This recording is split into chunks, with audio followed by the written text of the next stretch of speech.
Om Sadashivasamārambhām Shankaracharya-madhyamām Asmadacharya-paryantam Vande Guru Paramparam Gurur Brahma Gurur Vishnu Gurur Devo Maheswaraha Guru Sakshat Param Brahma Tasmai Shri Gurave Namaha. Om Sahana Bhavatu Sahano Bhunaktu Saha Viryam Karavavahi Tejasvinavadhitamastu ma vidvishavahi. Om Shanti Shanti Shanti.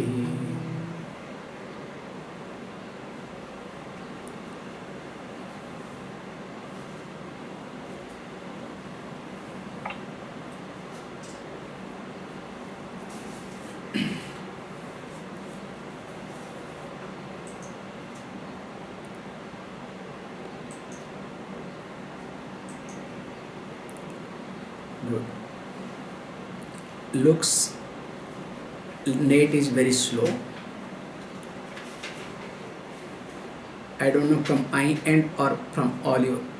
Some of you are completely frozen. So maybe the net problem is from my end. Am I audible to all of you? Okay. Then okay, fantastic. No problem. So as we have been discussing the qualification of a student, we started with Viveka, then Vairagya, here is Viraga, then after that Samadhi Shatka Sampatti, where we have already discussed Sama, Dhamma, Uparama. And today we are supposed to discuss on Titiksha onwards. As we discussed very carefully, Dhamma, it is not mere control, but making the sense organs to stay with one's own golakam, one's own location. We have seen in details, which was a very beautiful point to observe.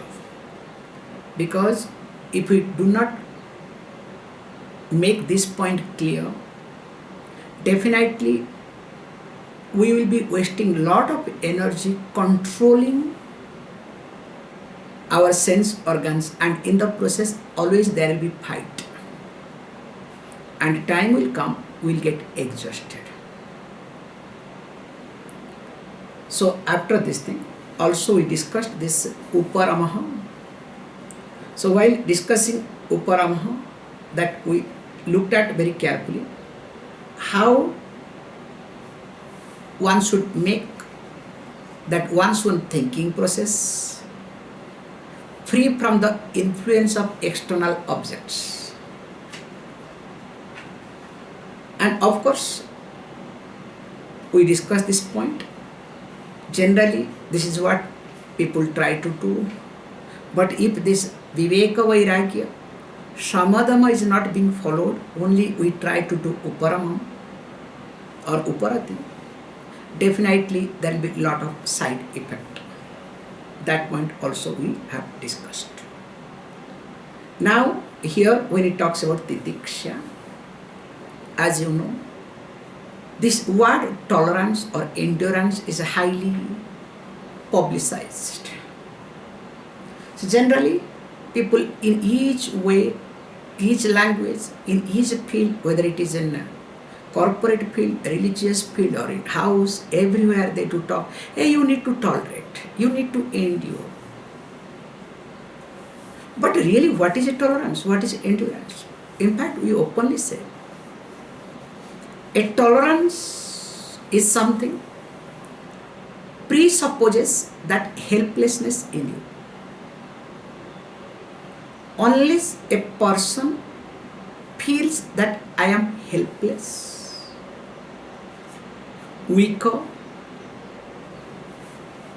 the person will never put effort to tolerate. So if you say that scripture highlights that a tolerance is one of the quality inner wealth, that means, do you feel that the scripture is highlighting, prescribing that one should feel helpless? Is the scripture job to make any one of us to become helpless? If that is the case, that means we don't need this sort of scripture either. That's why every one of us, according to the situation, helplessly we tolerate. If you look at this corona incident, we all are able to tolerate our government, whichever country, whichever state you belong to. What choice do you have? Because you are helpless. If little bit you are strong, you think you will tolerate any government, the rules and regulations. That's why once in a while people go over here. This is the example sake I am trying to say. So that means tolerance is not a good word at all in the field of teaching. Maybe it's a good word in the field of spiritual, so-called spirituality or in a religious field, but definitely not with reference to teaching. Generally, we get into three words, then I'll come to the text here. Tolerance is something inevitable for each one of us and waiting to take a chance to take revenge. A dog also tolerates. The best example, okay? A dog also tolerates. How long? Waiting to take the revenge, okay? If cannot take revenge, at least will bark. Have you not observed? Putting the tail behind hind legs. But will wait for you. Next time when you come to the home or pass by, bap, bap, bap. You understand? So, do you call that is tolerance? Or do you think that that is healthy either? So we all, sometime or other, behave like tolerance, but right time, we take the revenge. So that means tolerance is not healthy at all. After tolerance, we say second level is called acceptance. So the acceptance word comes because of superiority complex. So unless you make yourself superior than other, you cannot accept. Like every parents do accept the nuisance of children as long as the child looks at them as superior or parents feel that they are superior. But the day the parents discover that they are no more superior, the acceptance goes to the ducks. Has no value, has no meaning. That's why if you observe, there is a continuous struggle to accept. In fact, in psychological language they say, when you are helpless for a long time, tolerating and in the process you are hurt again and again. Now you need to learn to accept. So how to learn to accept? Elevate yourself. So while elevating means what? Elevating yourself means you have to see that you are bigger than that person. Somehow or other you have to improve your self-image, self-esteem, self-confidence. Here they have the different words to talk, okay? So once you are bigger than that person, then what happens? You start accepting. That's why the word comes, I forgive you. This is that forgiveness word comes not because of anything, But because of superimposing or working on one's own self to improve the self-esteem, self-image, which is good, nothing wrong with it. In fact, it helps a lot. So that's why from tolerance, one has to go to acceptance. And it is a transition. But the problem here is, if you are in the mode of acceptance and if you get stuck there, again after some time, again you will come back to not only tolerance, maybe more, worse than tolerance more. Like the best example of parents. As long as children look at them as parents and superior, they are ready to do anything and everything for the child. But the day discover the child is least bothered, then what happens to the parents? They get into depression. Either they go to somewhere, and if they are so oversensitive, what they do? They start writing the will in somebody's name. Let the child go to hell. Because the child did not look at me, why should I look at? So that means this acceptance is not healthy if it continues for long time. So we bring another word from acceptance called accommodation. So from acceptance, with the help of knowledge, one need to learn to accommodate. So the teaching highlights to accommodate. And why do you accommodate?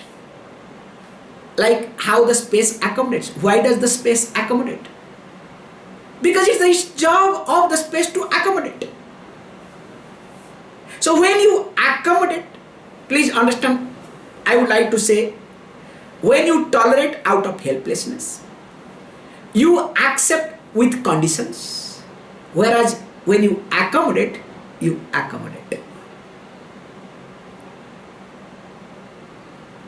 And in accommodation, you have seen your growth. Also, you allow others to grow. Whereas in acceptance, only you see your growth. You make yourself superior. You don't bother about others. Even though we use the word, I accept as you are. But in reality, I never accept. In fact, I accept myself as I am superior.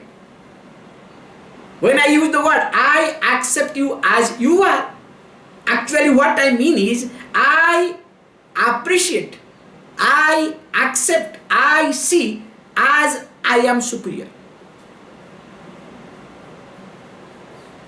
Whereas when I say I accommodate, there I cannot have any superiority complex in me. Because it will vanish. So keeping these three transitions from tolerance to accommodation, here the word Titiksha is being taught in scripture. So let us read.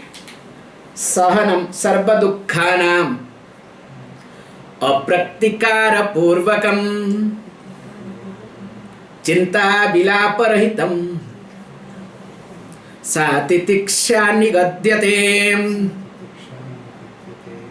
Beautiful. As you keep walking, whether you like it or not, difficulties will come, dukkham will come. Without dukkham, there is no life. That's why when we have dukkham more, we study scripture, especially in India Puranas. So popular Purana is Ramayana or Mahabharata, whatever you see. Moment especially Ramayana is more. Mahabharata people don't read in India because they have fear till now also. If you read Mahabharata, that will be Mahabharata in your house. Mahabharata means war, okay? Complete confusion. So that's why in house nobody reads Mahabharata. I'm not telling you jokes. But inevitably everybody reads Ramayana. Why? The moment you read Ramayana, one thing you will learn. If Rama could go through these difficulties and could overcome, In front of Rama, I am nothing. So if he could manage, I can. And in the process, what happens? The best thing happens unknowingly, that you develop patience. So you divert your mind in such a way, constructive way, without your knowledge, you develop patience, and of course all other qualities comes in, and you could face the difficulties. Now here is being highlighted that when dukkham is inevitable, you need to sahanam, endure. You can say tolerate. Don't worry, okay? This word, okay? You need to really tolerate or endure. Nothing wrong in it. But how? These are the things says. Generally, when you tolerate, you wait for the opportunity how to give it back. Whether physically, orally, or if not mentally. Because there is a pressure in you. But he says you can endure. Apratikara purvakam. Without taking any revenge. Without struggling. Both way, taking revenge for others and also to one's own self. Creating any sort of harm to anybody, neither to yourself nor for others. Because many times you tolerate, you endure. I am born in this, what can I do? You understand? So, because especially, I don't want to get into, because smile of some people reminded me, so I don't want to talk, okay? Like, especially in married life, okay? Some people tolerate, what choice do they have, okay? With reference to wife or with reference to husband, this joke, okay? Don't take it seriously. Or with reference to any relationship, that is better one, okay? But here is what he says, apratikara purvakam. Neither you are there to harm yourself mentally, physically or orally, or you are unknowingly or knowingly going to harm others. This is the one step. That is not enough. Okay, I am not ready to do harm or anything, but hey, always crying. He says, Chinta vilapa. No more thinking of that, no anxiety, free from anxiety, chinta. And of course, vilapa, lamentation. So making free yourself from the anxieties. So anxiety means what? Nothing but thinking of the situation that will create some type of uncertainty in you, or sense of loss in you. And of course, lamentation, that how that sense of loss creates a void in you, and you want to fulfill that void. That is called lamentation. So that means what? You are free from anxiety and lamentation. Okay? If this is the case, then how to go about it? Because then only that is called as Titiksha. Titiksha nigadyate. So this is called as proclaimed or said that Titiksha. That's why this particular verse highlights about accommodation. Of course, through the process. Starts with endurance. Slowly work on to go to acceptance. And as you start growing, must go to accommodation. And when you discover you are not harming yourself, not others, of course, there is no worries and anxieties. Of course, no lamentation either. Then how is it possible? It can happen in two ways. One aspect we look at, a devotee life. When Ishvara is there, that's why you can see any common person, including a farmer. Farmer need not be educated. Farmer might not have all the scriptural knowledge. But if you observe, a farmer has got better endurance than anyone. If rain does not come on time, please understand, nowadays the boys or girls, present generation, if the pizza delivery boy does not come on time, you know what happens. You have ordered a pizza, supposed to be there in 40 minutes or 20 minutes. In India we have, ambulance never reaches on time, but pizza reaches before time. And interestingly, if the pizza does not reach 45 minutes before, that pizza becomes free in India. What a sad affair. Let us not get into. So coming to the point, if the pizza delivery boy does not arrive at your time, what worries and anxieties?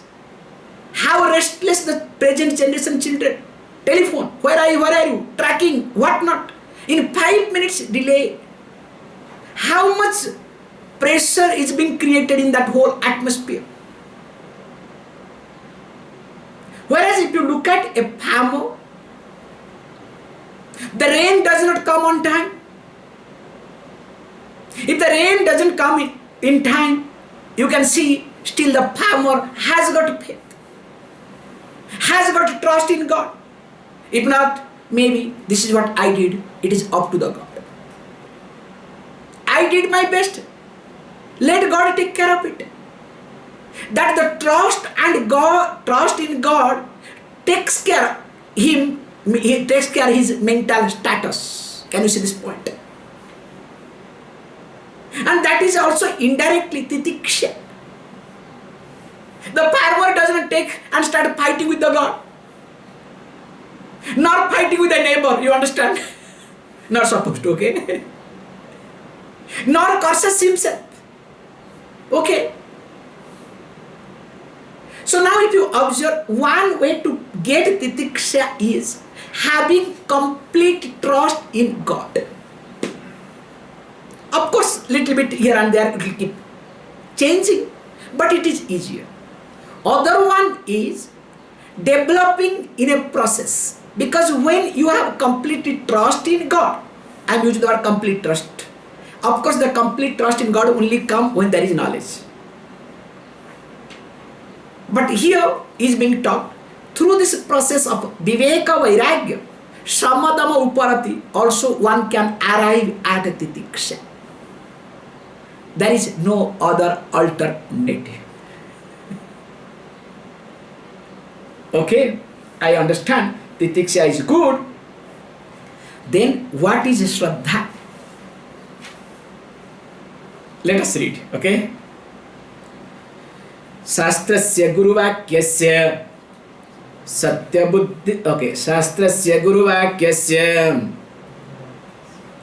Satyabuddhyavadharanam Sasraddha Kathita Sadvihi Yaya Vastu Palabhyate. Beautiful way of looking at this verse again. So that is called Shraddha. So you need to have Satya Buddhi Avadharanam. This is a beautiful word he brings. That accepting that the words of the teacher and scripture is true as a pramana.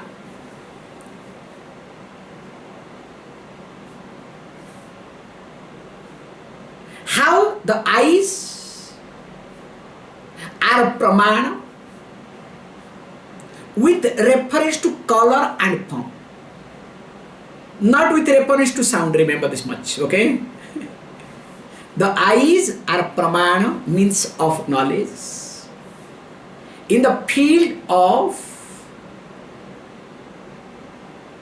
this color and form.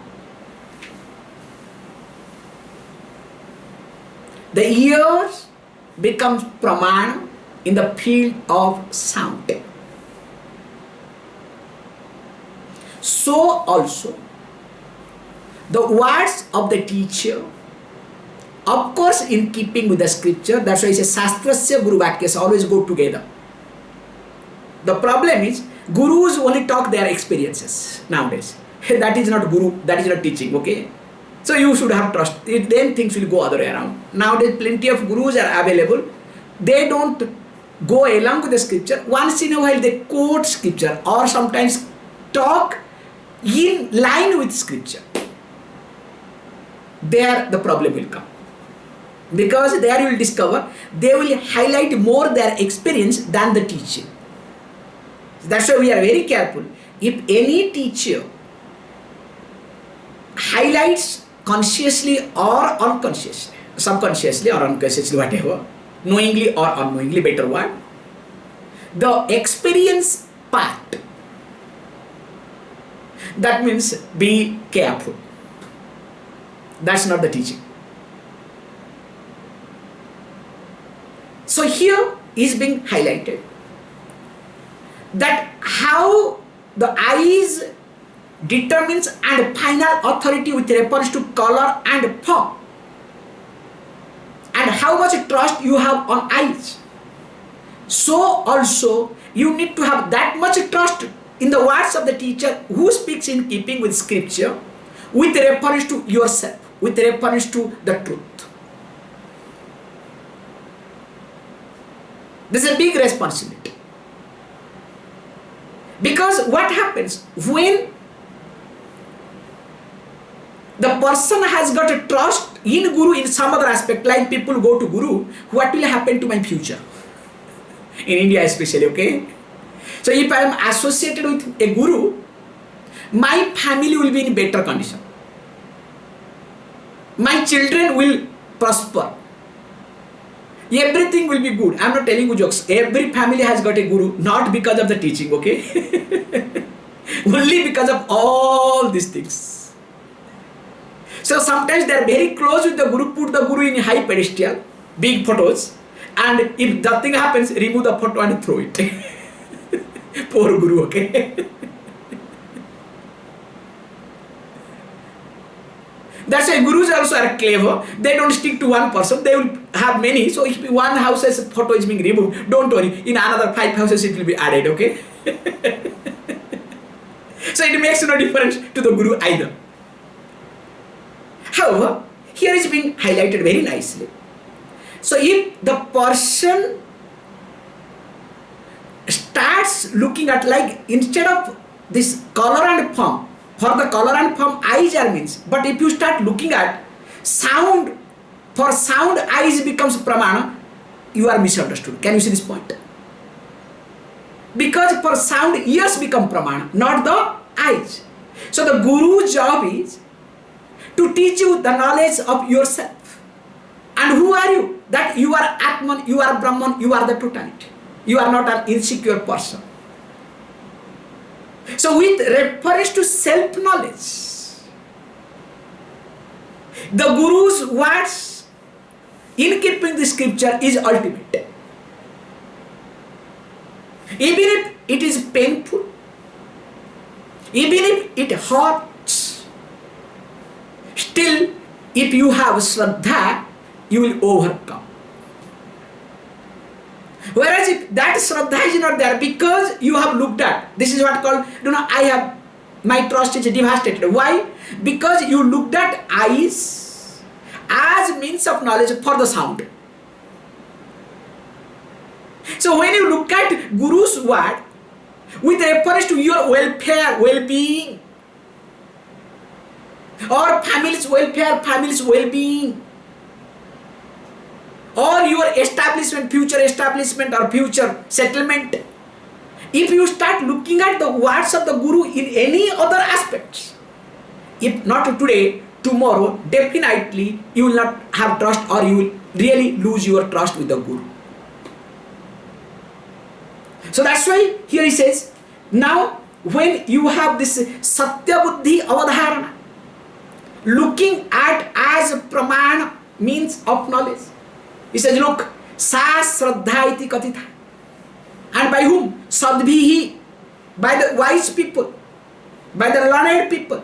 It is being called as Shraddha. And because of which what? Vastu Upalabdhaye. This is the beautiful word he says. Because of which, Vastu Upalabhyate. That means, Vastu here is much me, myself, the self-knowledge. The me is being understood, could be gained. Here gained means understood, okay? Like we said, do you get it? Do you get my point? Means do you understand me? So gaining is understanding. So vastu palabdhaye. That means me is being understood. The self is being understood. That's why the role of Shraddha is very important in scripture. Forget about that, this Shraddha. In our day-to-day life, also we use Shraddha a lot. Just when you read a poem, especially the poets, the way they describe a scenery. If you don't have Shraddha in the words of this poet, will you be able to visualize that poem? The beauty of the poem? Forget about that if you do not look at. When you look at present day, especially these paintings, modern paintings, okay? Different strokes. If you don't have Shraddha, will you be able to understand the standpoint of that painter? Because you need to have Shraddha. What nonsense it is? What is this? Earlier at least face or something was available, you can make out, okay? Nowadays in modern painting, nothing is that. No. This is called painting, okay? So you have to really have Shraddha in that painter. What stroke he put, how he put, what did he do? So unless and until you have Shraddha, you cannot. Another example of Shraddha I am giving you. For example, one of friend talks about love or about betrayal, both way. So when your friend starts explaining how he or she loved someone or how he or she was betrayed, definitely those words will not be sufficient to describe or to feel the pain or pleasure of the person. Only when you have Shraddha in your friend, then only you will be able to understand the pleasure in love or pain in betrayal. Can you see this point? So that means we use the Shraddha in many occasions without knowing that that is Shraddha. So that's why our Shraddha is very subjective. But here is developing a Shraddha with the words of the teacher and the one who keeps talking in keeping with the teacher, with reference to self-knowledge, with reference to one's own self. Then only you see growth and of course understanding of yourself, or else very difficult. Okay, that's good. Then another one is there, the last one called Samadhanam. So what is called Samadhanam? Let us read. Sarvada sthapanam buddhehe Shuddhe brahmani sarvada tat samadhanam ityuktam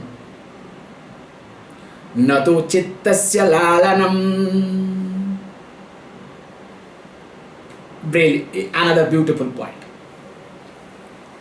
So generally what we look at this Samadhanam, many times this word Samadhanam is being discussed being indifferent,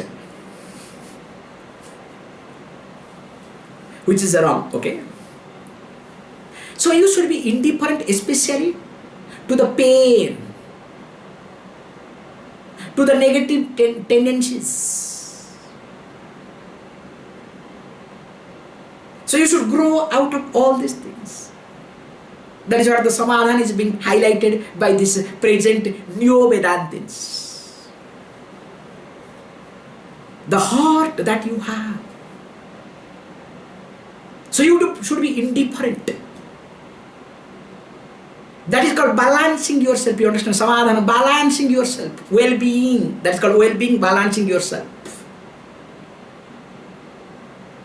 Please understand, that's not the purpose. That's not the Samadhana. Maybe that is good for the timing, definitely. All these are fantastic for the timing. But that is not going to be healthy in long run either. Why and how? He says beautifully. He gives the definition of this. Sarvada sthapanam buddhehe. This much they take indifference, okay? Sarvada means always, sthapanam engaging, buddhehe of the intellect. So they take only this much. That means what?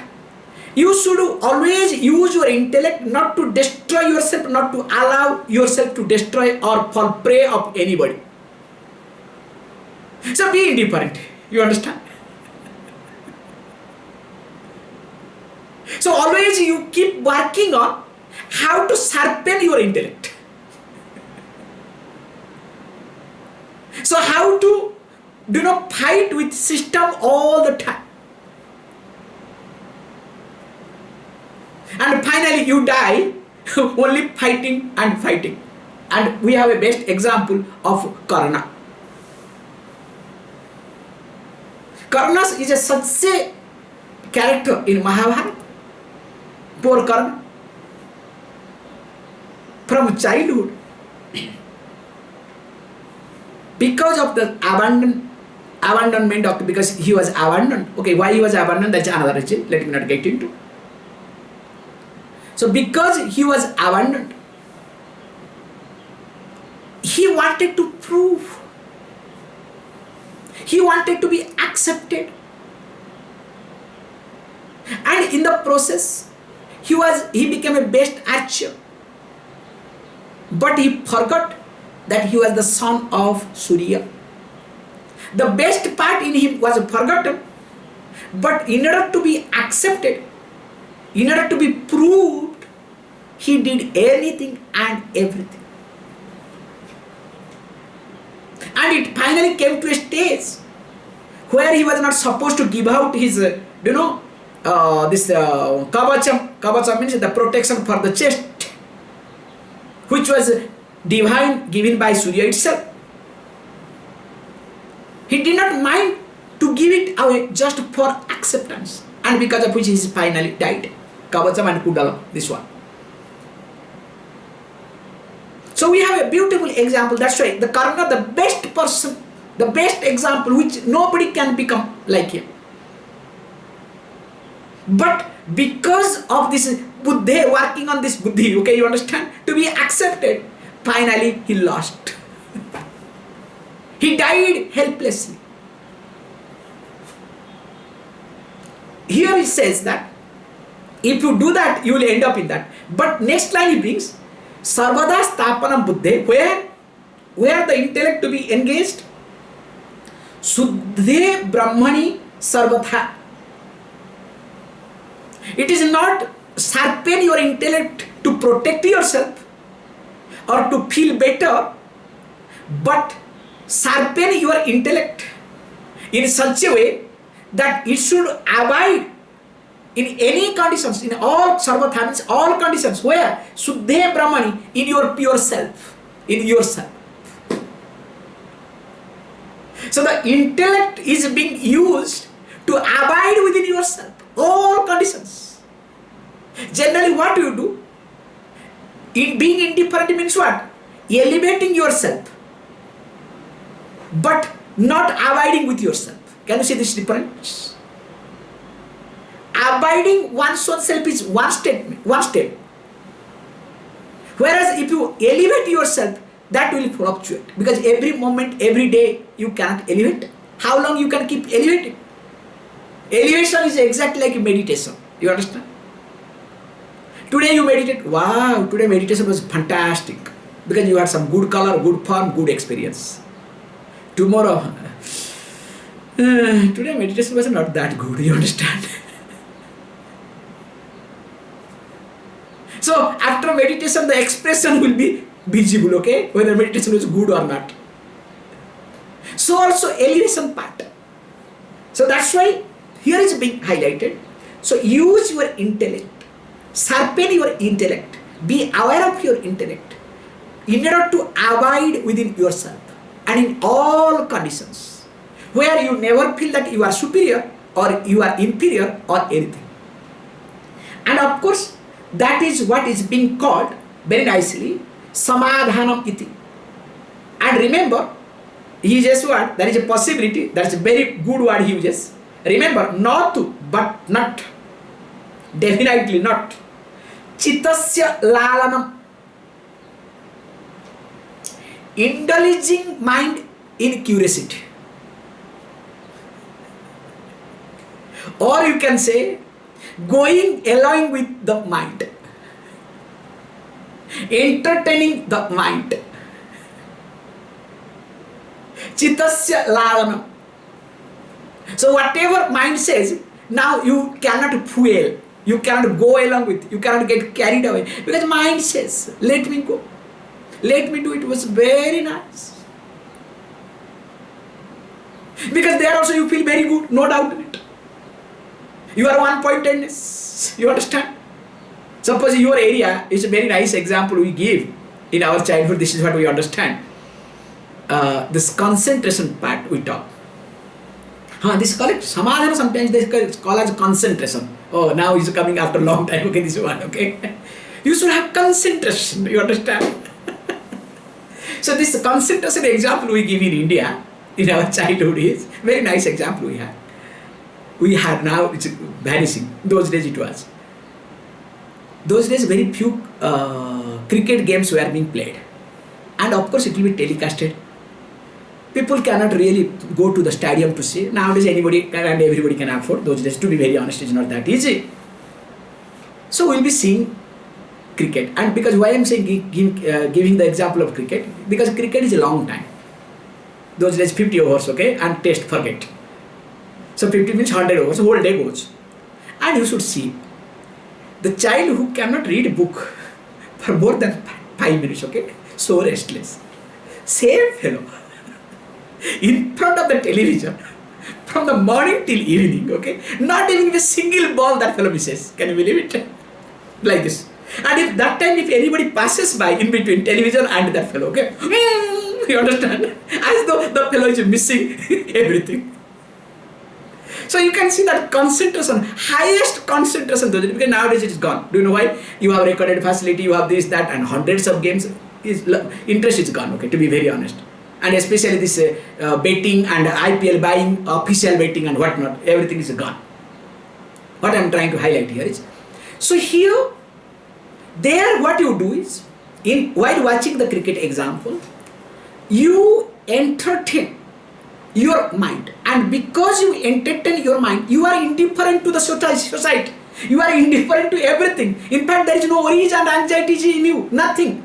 You are completely full concentration with the television or with the cricket.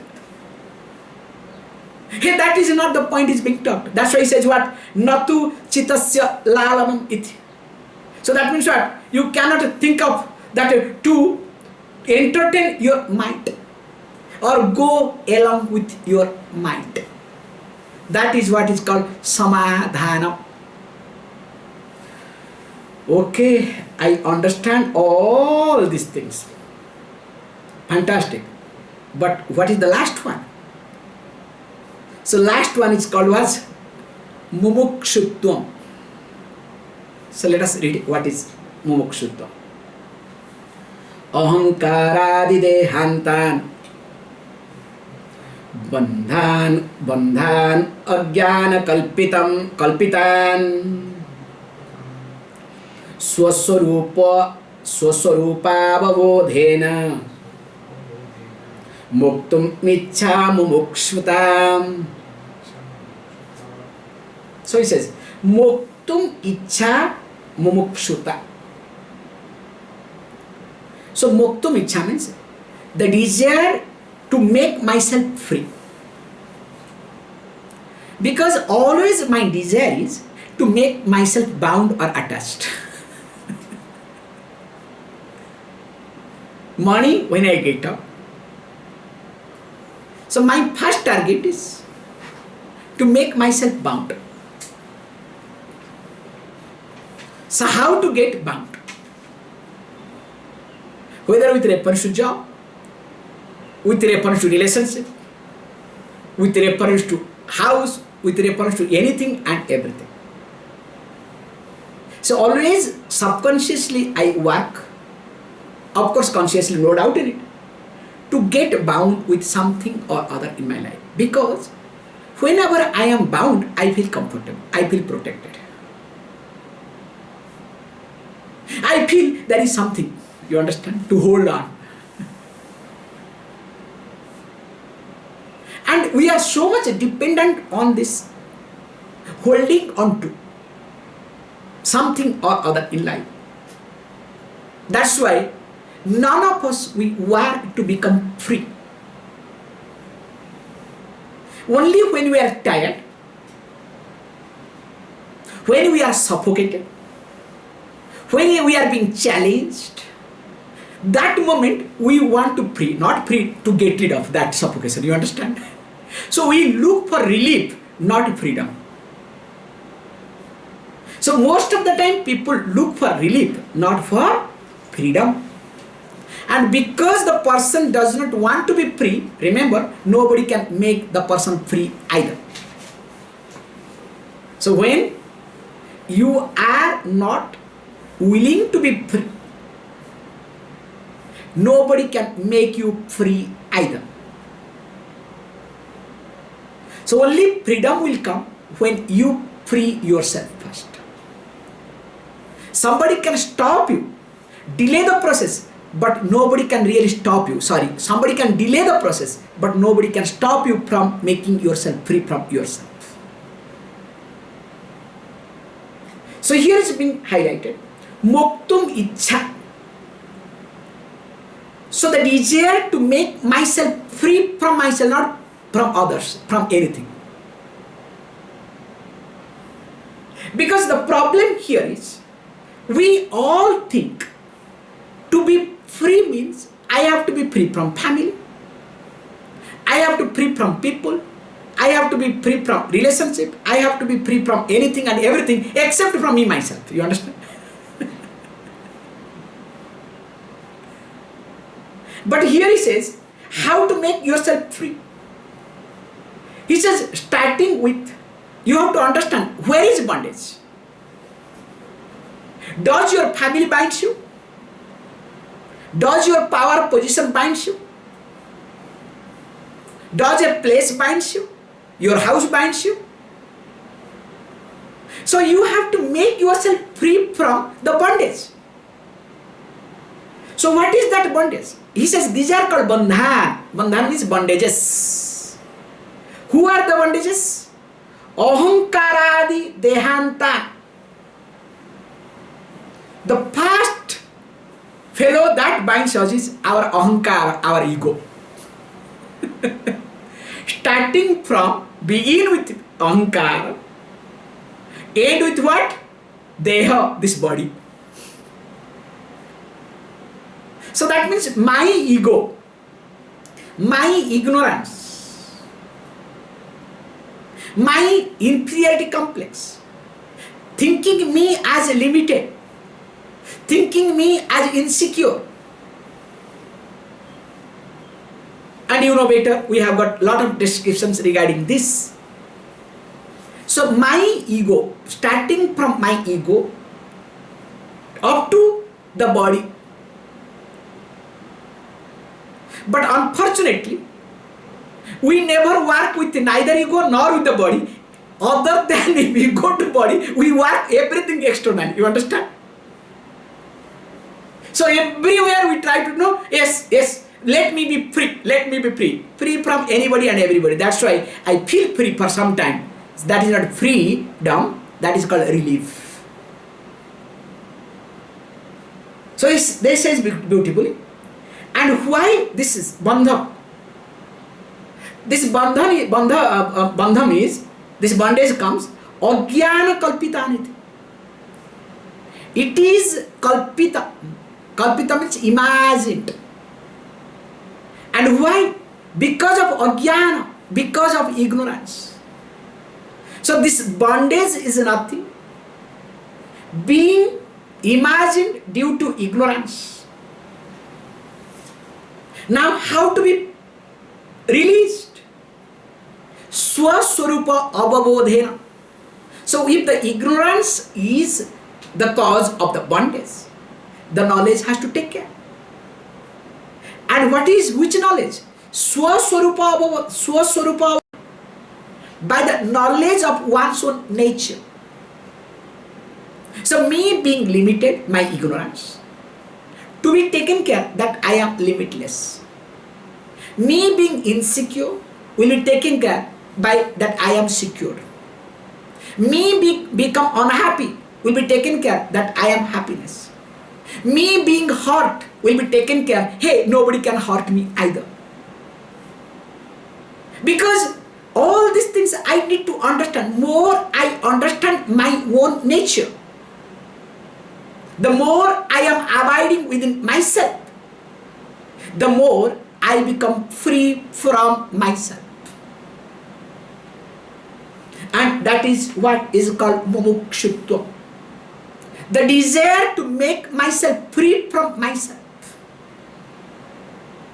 And here myself means my ego and up to my body. The association, the attachment. We say tadatmya bhava.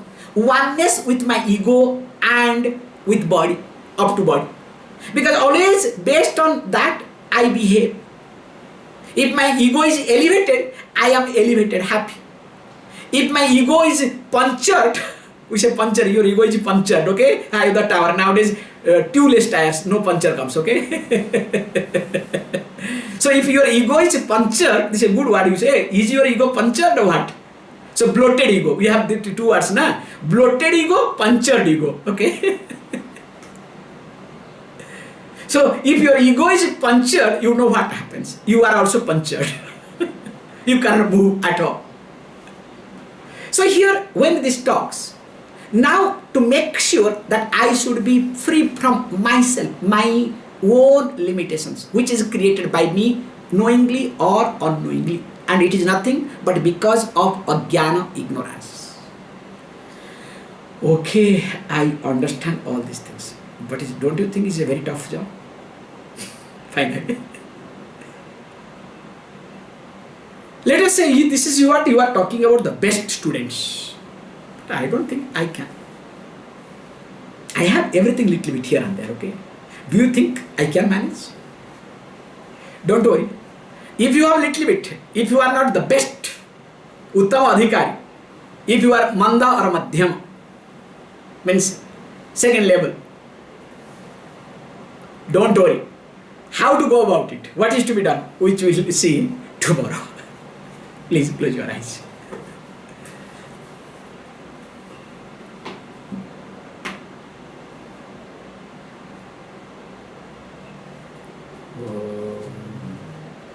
Om Purnamada Purnamidam Purnamudachyate Purnasya Purnamadaya Purnameva Vashishyate.